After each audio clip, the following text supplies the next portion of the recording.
ஜப்பானில் நடந்த ஒரு நிகழ்வு உங்களோட பகிர்ந்துக்கலாம் அப்படின்னு நினைக்கிறேன். ஒரு அப்பாவும் பையனும் மீன் பிடிக்கிறதுக்கு போகிறாங்க. அந்த ஏரியில் மீன் பிடிக்கணும் அப்படின்னா அதுக்காக ஒரு நேரம் கொடுத்துருக்குது அந்த அரசாங்கம். எத்தனை மணிக்கு பிடிக்கணும் அப்படின்னா இரவு 12 மணிலேருந்து காலையில் 3 மணி வரைக்கும் மீன் பிடிக்கலாம் அப்படின்னு அந்த அரசாங்கம் அனுமதி கொடுத்துருக்கு. அந்த நேரத்தில் அவங்க மீன் பிடிக்க போகிறாங்க. அந்த மாதிரி அவர்கள் மீன் பிடித்து கொண்டிருக்கும் போது மீன் ஒன்றும் பெருசா மாட்டலை. ஆனா அந்த முடிய போற தருவாயில முடிஞ்சிருது. அவங்க கொடுத்த அந்த நேரம் 3 மணி வரைக்கும் மீன் பிடிக்கணும் அப்படின்னு கொடுத்திருந்த அந்த நேரத்துல 3:01 ஒரே ஒரு நிமிஷம்தான். அந்த கூடுதலா ஆகும்போது அந்த மகனோட தூண்டில்ல மிகப்பெரிய ஒரு மீன் ஒன்று விழுந்துருது. அந்த மீனை எடுத்துட்டு போய் விற்றால் அவனுக்கு நிறைய காசு கிடைக்கும். அப்படி விழும்போது அவங்க அப்பா என்ன சொல்றாரு, அந்த மீனை விட்டுடு, சொன்ன நேரத்தை கடந்து அந்த மீன் தூண்டில்ல மாட்டிருக்கு, இது நாம செய்யக்கூடாது அப்படின்னு அவங்க அப்பா சொல்றாரு. இதுல என்னப்பா, ஒரு நிமிஷம் தானப்பா, இதுல என்ன தவறு இருக்கு அப்படின்னு அந்த பையன் கேட்குறான். நேர்மையா வாழணும். மற்றவங்க நம்மளை பார்க்குறாங்க அப்படிங்கிறதுக்காக நேர்மையாக வாழ்வது இல்லை. இது மற்றவங்க பார்த்தாலும் பார்க்கவில்லை என்றாலும் நமக்குன்னு சில அறம் இருக்கு. இப்படிதான் அப்படின்னா அதை நாம் அந்த நாட்டு சட்டத்தோடு நாம் ஒத்துழைப்பு கொடுக்கணும் அப்படின்னு அவங்க அப்பா அந்த நேர்மையை கற்றுக் கொடுக்குறாரு. இந்த நேர்மை என்பது எப்படின்னா, அந்த காதில் நம்ம தோடு போடுறோம் பாருங்க, இந்த தோடு பளபளன்னு தெரியுது. ஆனால் அந்த தோட்டுக்கு பின்னால் ஒரு திருகாணி இருக்குது பார்த்தீங்களா, அது ஒரு நாளும் வெளியில் தெரியவே தெரியாது. ஆனால் அந்த திருகாணி இருந்தால் தான் இந்த தோடு நிலையாக நிற்கும். அந்த மாதிரி இந்த நல்ல ஒழுக்கங்கள், நல்ல பழக்கங்கள் இதெல்லாம் சிறு வயதிலேயே திருகாணி எப்படி அந்த தோட்டுக்கு உள்ளே போயிடும். திருகாணி திருகி திருகி அந்த தோட்டையும் திருகாணியும் பிரிக்க முடியாத அளவுக்கு உள்ளே போயிடும். அந்த மாதிரி நற்செயல்களும் நல்ல பழக்க வழக்கங்களையும் ஒழுக்கங்களையும் பண்புகளையும் சின்ன வயசுலேயே குழந்தைகளுக்கு கற்றுக் கொடுக்க வேண்டும். சரி, இப்போ நம்ம நேர்மையா இல்லைன்னா என்ன ஆகும்? ஒழுங்கா இல்லைன்னா என்ன ஆகும்? ஒழுங்காக இல்லாதவர்கள்லாம் வாழ்க்கை நடத்தலையா? நேர்மையாக இல்லாதவர்கள்லாம் நல்லா இல்லையா? அப்படிங்கிற ஒரு கேள்வி எப்பவுமே நமக்குள்ள எழுந்துக்கிட்டே இருக்கு. ஏதாவது ஒரு நல்ல விஷயத்த நம்ம சொன்னோம்னா, ஏன் இந்த மாதிரி இல்லாதவங்கெல்லாம் நல்லா தானே இருக்காங்க, நாம ஏன் அப்படி இருக்கணும், இல்லாம இருந்தா என்ன ஆகும் அப்படின்னு எல்லாம் கேள்வி கேட்குறாங்க. ஜெயமோகன் இதை குறித்து ஒரு நிகழ்வு ஒன்று சொல்லியிருக்காரு. என்ன சொல்லியிருக்காரு அப்படின்னா, ஒரு மாணவன் இவர் இந்த நிகழ்வை ரயிலில் யாரோ போனவர் பேசிக்கொண்டு போனதாகவும் அதை அவர் கேட்டதாகவும் எழுதியிருக்கார். என்ன அப்படின்னா, ஒரு பையன் கல்லூரியில் படிக்கக்கூடிய ஒரு பையன், நல்ல மதிப்பெண் எடுத்திருக்கக்கூடிய ஒரு பையன், அந்த பையன் வேற ஒரு ஊருக்கு படிக்கிறதுக்காக போகிறான். அப்போ அவன் தங்குறதுக்கு ஒரு 4-5 மாணவர்கள் சேர்ந்து ஒரு இடத்துல ஒரு வீடு ஒன்று வாடகைக்கு எடுத்துக்கிட்டு அங்கே தங்கியிருக்காங்க. அந்த மாதிரி தான் இவனும் போயிருக்கான். அந்த மாதிரி தங்கி இருக்கும்போது அந்த வீட்டுக்கும் எதிர ஒரு வீட்டில் ஒரு அம்மா, அந்த அம்மாவுக்கு 10 வயசுல ஒரு பிள்ளை, 8 வயசுல ஒரு பிள்ளை, அந்த மாதிரி ஒரு அம்மா. அந்த அம்மாவோட கணவர் அப்பப்போ வெளியில் போவார் போல இருக்கு, வருவார் போல இருக்கு.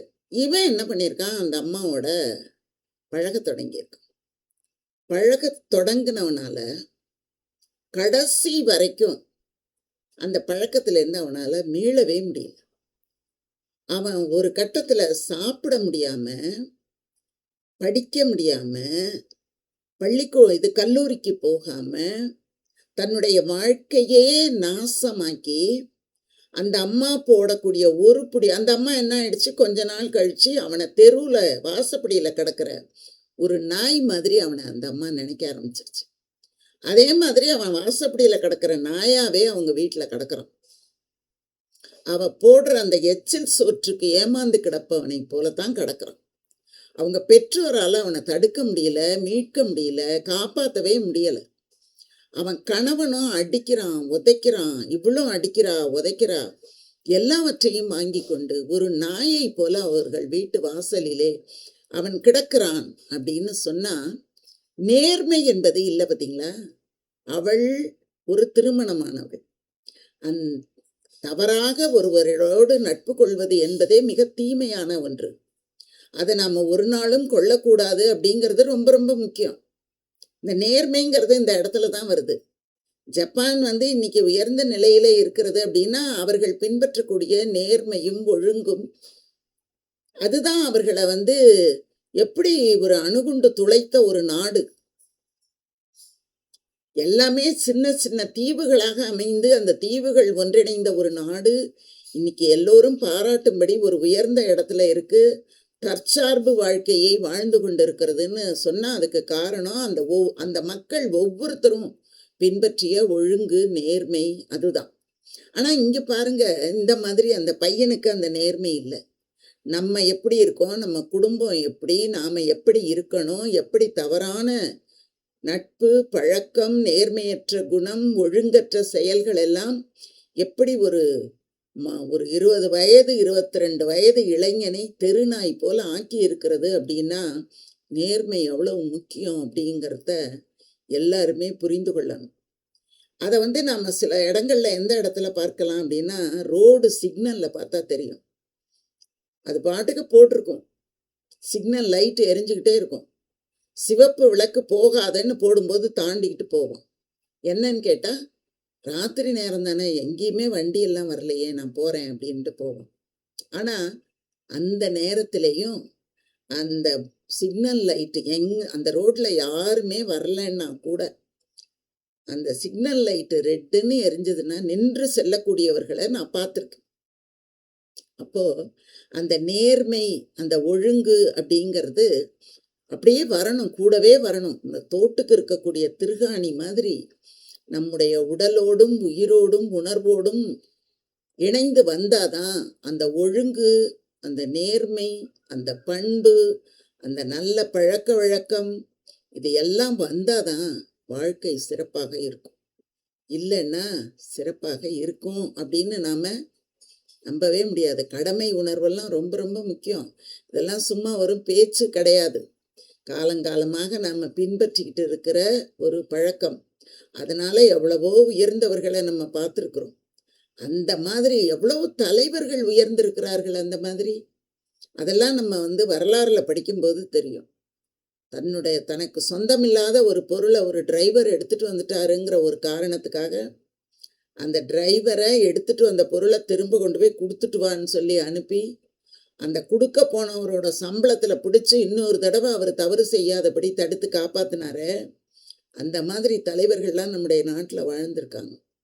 அதனால ஒவ்வொரு தனி மனிதனுக்கும், ஒவ்வொரு இளைஞனுக்கும், எல்லாருக்குமே இந்த ஒழுங்கு என்பது மிக மிக முக்கியம். அதை புரிந்து கொண்டு நடந்தால் வாழ்வு சிறக்கும், செழிக்கும். நன்றி, வணக்கம். வாழ்க வளமுடன். தொடர்ந்து பாருங்க.